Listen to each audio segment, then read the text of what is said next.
السلام عليكم ورحمة الله وبركاته. إمام عاشور عمل ماتش النهارده يا جماعة، يعني فرقة لوحده.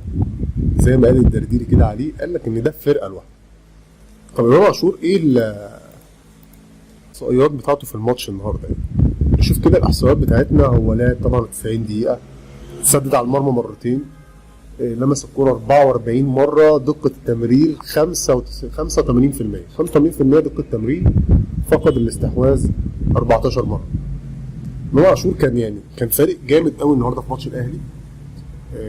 فرق في الاستحواذ بتاعنا، فرق في الخروج بالكوره، في الاستحواذ على الكوره. لعيب الحقيقه يعني قوي جدا، لعيب قوي.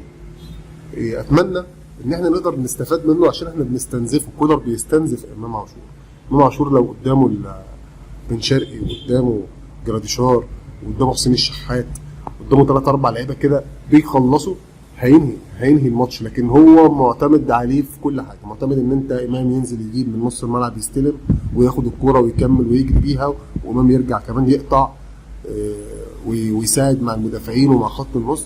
ما انت هتستنزفه كده يعني 30 دقيقه بكبيره وهيبقى شكرا. بس امام النهارده يعني عمل ماتش عالمي. ربنا يا ابني يكرمك، وعشان ما نقولش ان احنا بنحسد برضه، يعني بسم الله ما شاء الله عليه، يعني ان شاء الله يعني ادي نفس المستوى دوت في ماتش العودة هنا في القاهرة، وان شاء الله يبقى الحسم على ايديه، واتمنى يفضل على مستوى دوت لغاية نهاية السيزون. اتمنى لو الفيديو ده عجبك، اتمنى تعمل لايك وتعمل اشتراك في القناة عشان اخوك ربيع. سلام.